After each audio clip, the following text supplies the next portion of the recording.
ননদিনীর আজ ফুচকা খেতে ইচ্ছা হয়েছে আর আমিও চলে আসলাম রান্নাঘরে বাসার সবার জন্যই ফুচকা বানাবো। আজ সন্ধ্যার পরও আমার কাছে এসে বলে, ভাবি আমার খুব ফুচকা খেতে ইচ্ছা করতেছে। আর ওর মুখে ফুচকার কথা শোনার পর আমি নিজেও আর লোভ সামলাতে পারতেছি না। আসলে ফুচকা জিনিসটাই এমন, মেয়েদের ইমোশন। ফুচকা দেখলেও মুখে পানি চলে আসে, ফুচকার নাম শুনলেও মুখে পানি চলে আসে। ফুচকার কথা যখন উঠছে আর খেতেও ইচ্ছা করছে তখন তো ফুচকা বানাতেই হবে। রান্নাঘরে এসে ফুচকা বানানো শুরু করে দিলাম। ফুচকার পাপড়টা বাসায় নাই, তাই ফুচকার পাপড়টাও বাসাতেই বানাবো। 1 কাপ ময়দা, 1 কাপ সুজি, একটু লবণ, একটু তেল দিয়ে ভালোভাবে মেখে বারবার পানি অ্যাড করে আমি একটা শক্ত ডো বানিয়ে নিলাম। এটা দিয়ে ফুচকাটা বানাবো। এটাকে আমি রেস্টে রেখে দিচ্ছি। প্রথমে এই ডোটা বানিয়ে নিলাম, এখন বাকি সব কাজ করব। ফুচকা বানানো কিন্তু ভালোই ঝামেলা, কিন্তু খেতে গেলে দেখা যায় নিমিষে 1 প্লেট নাই হয়ে যায়। ফুচকার পুরটা বানানোর জন্য আমি আলু কেটে আলু সিদ্ধ বসিয়ে দিলাম। এখনই যেহেতু খেতে ইচ্ছা করলো তাই এখন আলু দিয়ে বানাতে হবে। আগে থেকে জানা থাকলে ডাল ভিজাতে দিতাম। আলু এদিকে সিদ্ধ হচ্ছে আর এদিকে আমি পেঁয়াজ মরিচ সবকিছু কুচি কুচি করে কেটে নিচ্ছি। এগুলো ফুচকার টপিংস এ ইউজ করার জন্য আর কি। পেঁয়াজ মরিচ ধনিয়া পাতা সবকিছুই কুচি কুচি করে কাটতেছি। ফুচকার উপর দিয়ে সিদ্ধ ডিম ছড়িয়ে দিলে ভীষণ ভালো লাগে, তাই আমি 2টা ডিম সিদ্ধ করতে দিলাম। আর একটা শসা নিয়ে নিলাম, শসাটাকে সুন্দর করে ছিলে কুচি কুচি করে কেটে নিচ্ছি। সবকিছু আস্তে আস্তে এক এক করে গুছিয়ে করতেছি। কুচি করার কাজগুলো শেষ। এখন আমি কয়েকটা শুকনা মরিচ সুন্দর করে ভেজে নিলাম। এগুলোকে এখন চিলি ফ্লেক্স করব,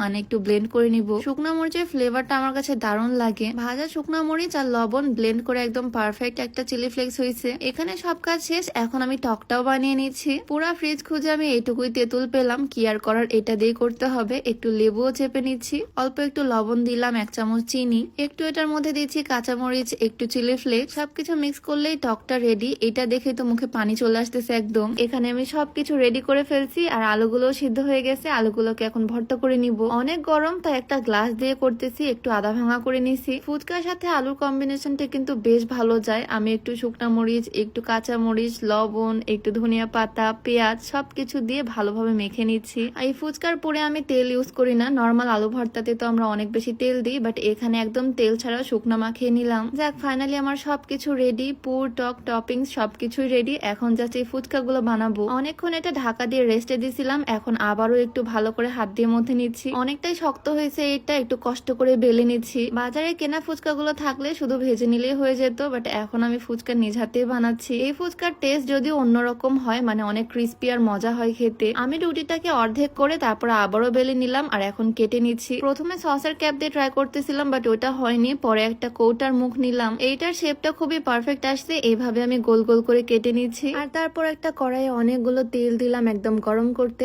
একটা ফুচকা দিয়ে দেখলাম টেস্ট করার জন্য কেমন হয়, ফুলে কিনা। দেওয়ার পর তো দেখি মাশাআল্লাহ ফুলে একদম বেলুন হয়ে গেছে ফুচকাটা। একদম দোকানের মতো গাঢ় কালার করে নিচ্ছি, মানে ডিপ ফ্রাই করে নিয়ে এটাকে তুলে নিলাম। আর তারপর একসাথে অনেকগুলো ছেড়ে দিছি। 1 কাপ ময়দা দিয়ে কতগুলো যে ফুচকা হবে তার কোনো হিসাব নাই। মানে 1 কাপ আটা দিয়ে চাইলে বাসার সবাই মিলেই ফুচকা খাওয়া যাবে, যেরকম আজকে আমরা খাবো। সবগুলো ফুচকাই এক এক করে আমি ভেজে নিচ্ছি। আর প্রথমবার যেগুলো বানাইছিলাম সেই 1 প্লেট আমি ফার্স্টে সাজাচ্ছি আমার হাজবেন্ডের জন্য। আমি যে কোনো কিছু বানালে ওকেই ফার্স্টে দিই আর সুন্দর করে সাজিয়ে গুছিয়ে দিই, তাই এই পুরো প্লেটটা সুন্দর করে সাজিয়ে দিব ওকে। ফুচকাগুলো ভেঙে খুব সুন্দর করে আলুর পুর দিয়ে দিলাম ভেতরে। ওপর থেকে পেঁয়াজ কুচি দিলাম, একটু দিলাম মরিচ কুচি। মিডিলে একটা বাটি বসিয়ে তার মধ্যে টক দিয়ে দিলাম, মানে ফুচকাওয়ালা মামাদের মতো করে সাজাচ্ছি প্লেটটা। একটু শসা দিলাম, একটু ধনিয়া পাতা কুচি ছড়িয়ে দিলাম। আর এখন ওপর থেকে সিদ্ধ করা ডিমটা গ্রেট করে দিচ্ছি। ফুচকাগুলো দেখতে কিন্তু দারুণ লাগতেছে, মনে হচ্ছে একদম বাহিরের কেনা ফুচকা। সবকিছু ডান। ওপর থেকে একটু চাট মশলা ছড়িয়ে দিলাম। এখন ওকে এটা দিব। আমার তো দেখে মুখে পানি চলে আসতেছে, মনে হচ্ছে একটা এখনই খেয়ে ফেলি, বাট আমি আগে খাবো না, আগে ওকে দিয়ে ট্রাই করাই। ফুচকা জিনিসটা যদিও মেয়েরাই বেশি পছন্দ করে, বাট আমি ওকে 1 প্লেট বানিয়ে দিছি, দেখি ও খেতে পারে কিনা। দেখতে আমার কাছে দারুণ লাগতেছে, দেখে মনে হচ্ছে খেতে অনেক মজা হবে। আর বাসায় একদম নিজ হাতে বানাইছি, হাইজিন নিয়ে কোনো প্রবলেম নাই, মানে